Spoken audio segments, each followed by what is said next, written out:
प्यारे बच्चों नमस्कार।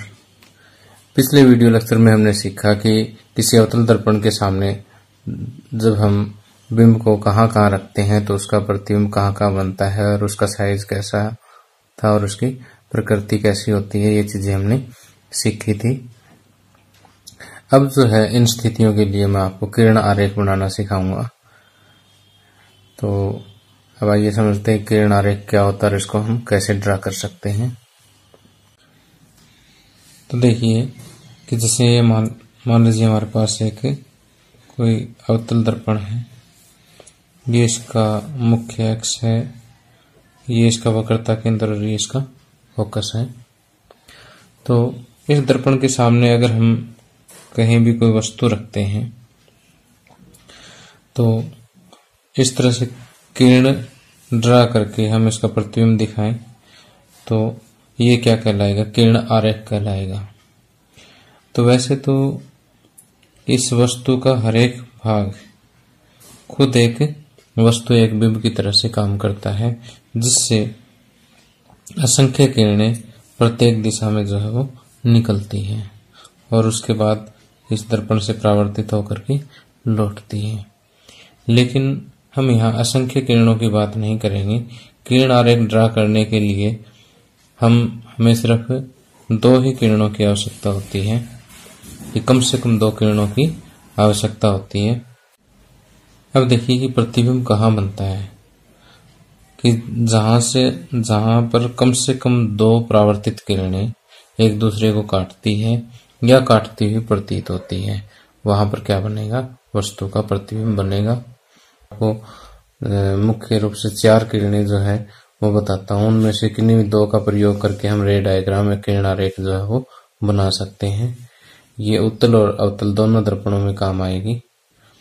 तो जैसे मैंने यहाँ पर पहले ही एक अवतल दर्पण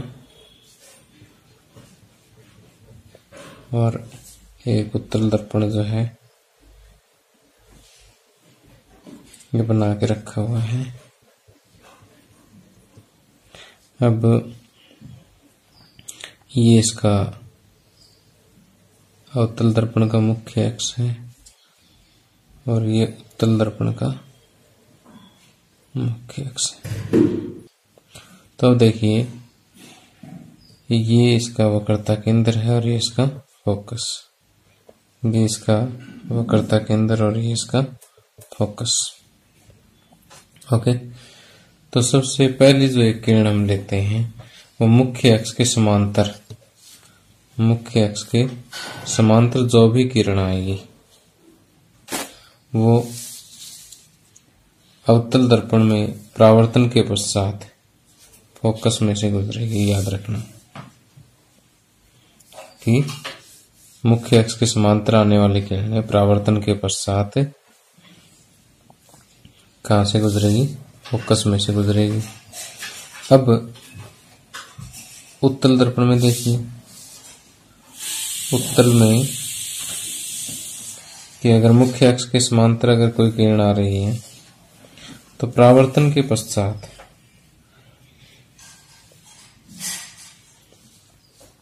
फोकस के अंदर तो जा नहीं सकती, क्योंकि आगे तो मिरर है, मिरर के पार तो किरण होगी नहीं। तो यहां से टकराने के बाद ऐसे वापस जाएगी और हमें ऐसे लगेगा कि फोकस में से अपसरित होकर के आ रही है। तो हम ये कहेंगे कि मुख्य अक्ष के समांतर आने वाली किरणें परावर्तन के पश्चात फोकस में से अपसरित होती हुई प्रतीत होती है। अब देखिए दूसरे नंबर पे जो हम मुख्य किरण रे डायग्राम में प्रयोग करते हैं वो है कि मुख्य फोकस में से गुजरने वाली किरण, मुख्य अवतल दर्पण के मुख्य फोकस में से गुजरने वाली किरण देखिए मैंने अलग कलर से दिखाई है। तो ये परावर्तन के पश्चात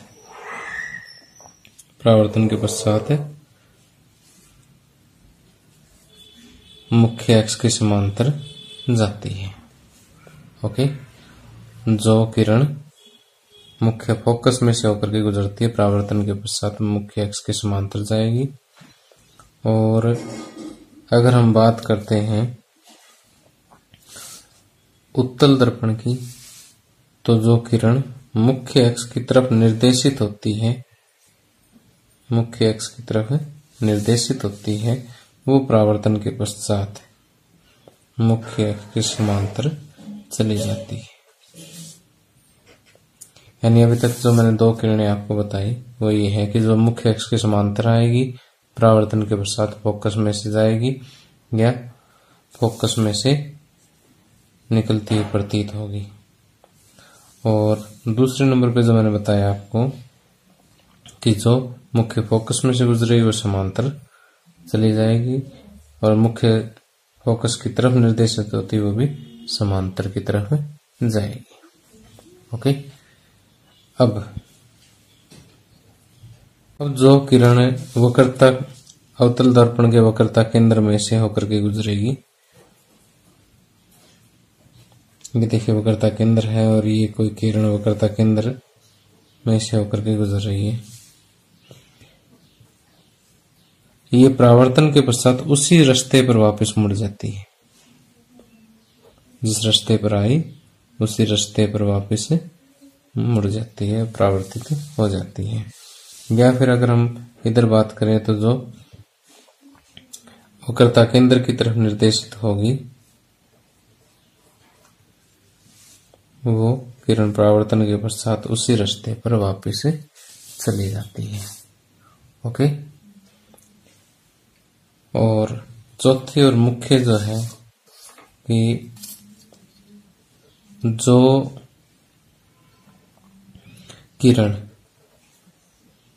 दर्पण के ध्रुव पर आती है, जैसे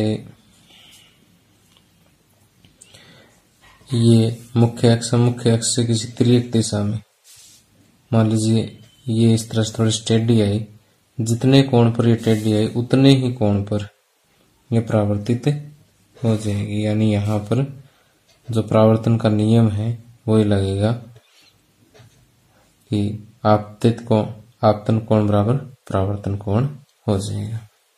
ठीक, तो यहाँ पर मैंने आपको मुख्य रूप से क्या बताया है कि जो किरण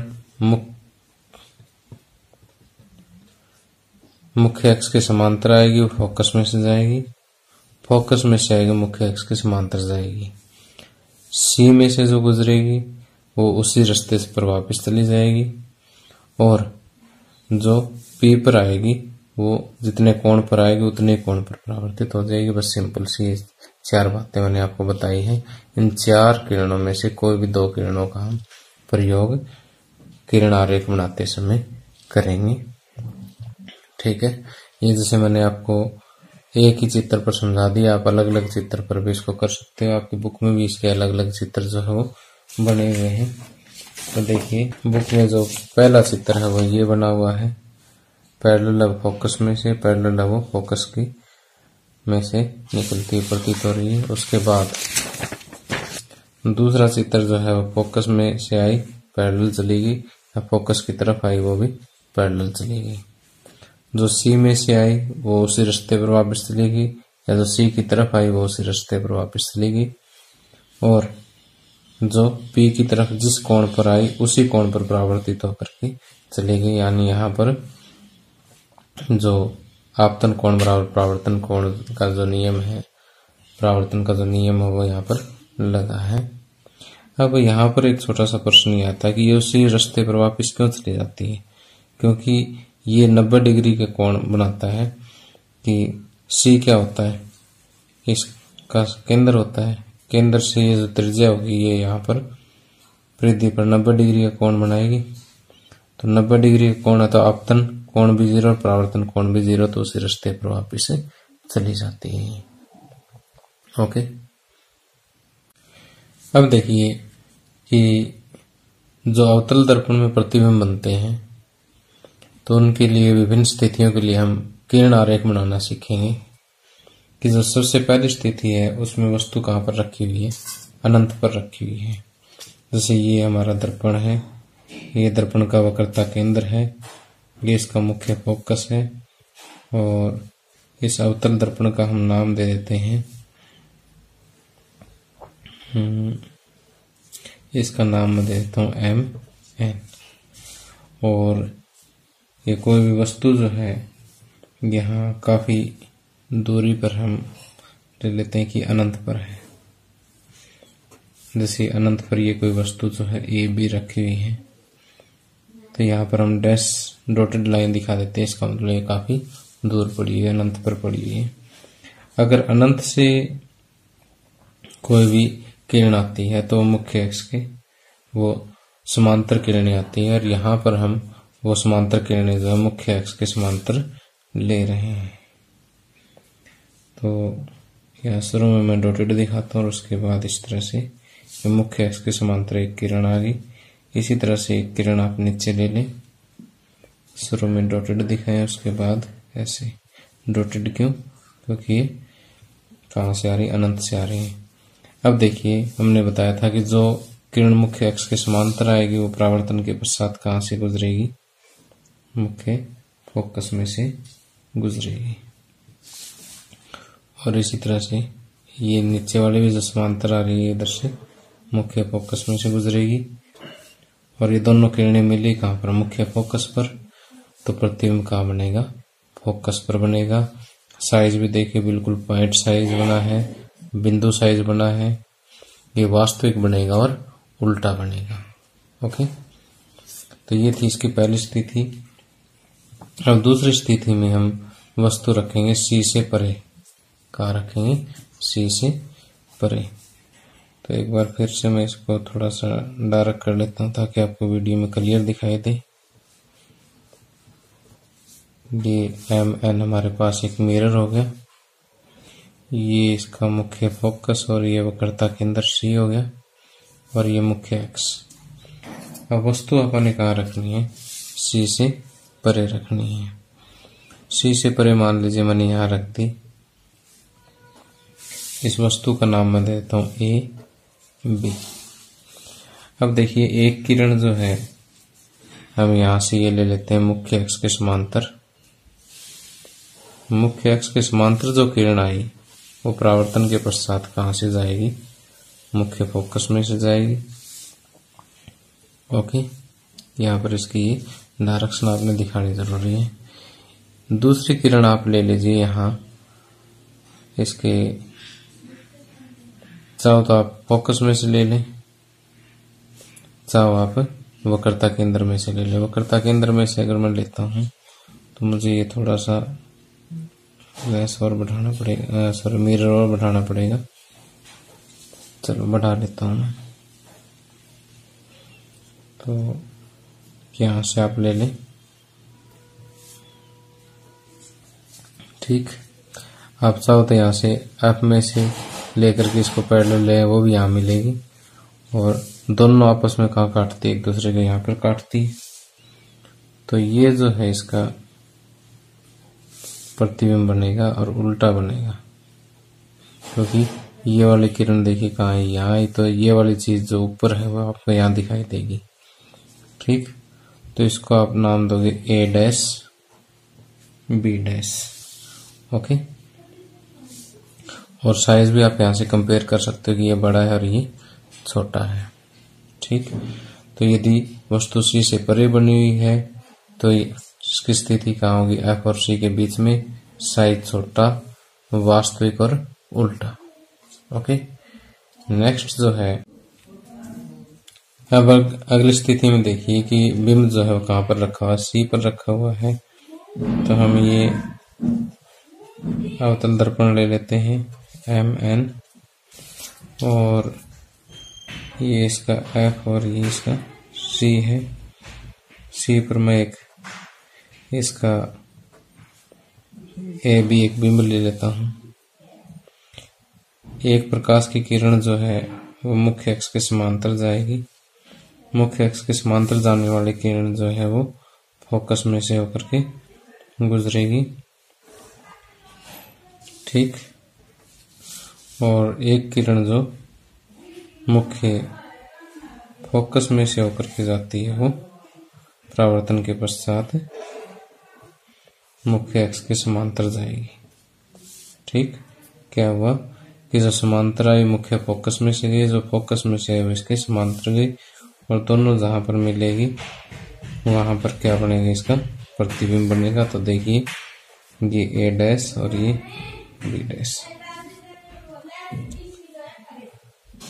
तो इस तरह से जो ए बी बिंब था उसका प्रतिबिंब जो है ए डैश बी डैश जो है बना।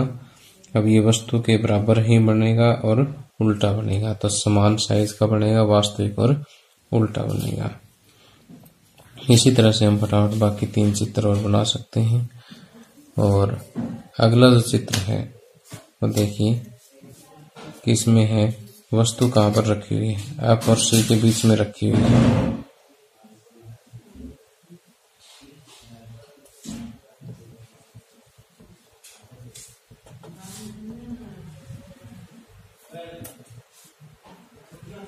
इस बार बिंब जो है वो कहाँ रखा हुआ है, आपने एफ और सी के बीच में रखा हुआ है।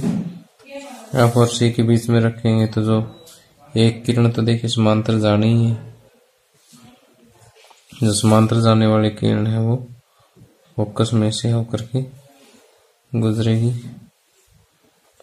और दूसरी किरण जो है आप फोकस में से ले लीजिए, या आप चाहो तो इधर से वक्रता केंद्र में से भी ले सकते हो, या आगे जाकर के कहीं न कहीं मिल जाएगी। या आप ऐसा कर लीजिए, इधर से एक किरण फोकस में से ले लें, ये परावर्तन के पश्चात जो है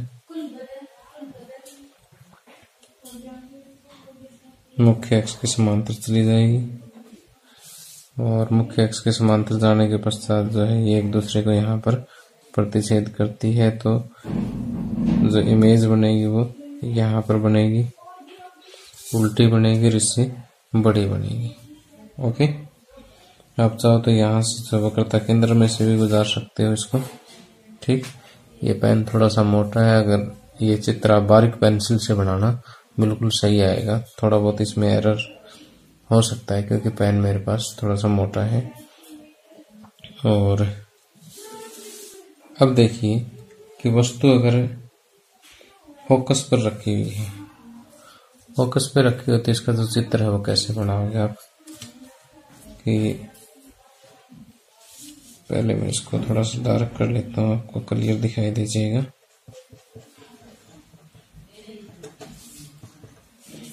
ये मुख्य अक्ष हो गया, ये मुख्य फोकस, और ये वक्रता केंद्र। अब देखिए जो मुख्य अक्ष के समांतर जो किरण हम भेजेंगे वो कहाँ से जाएगी, मुख्य फोकस में से होकर के गुजरेगी,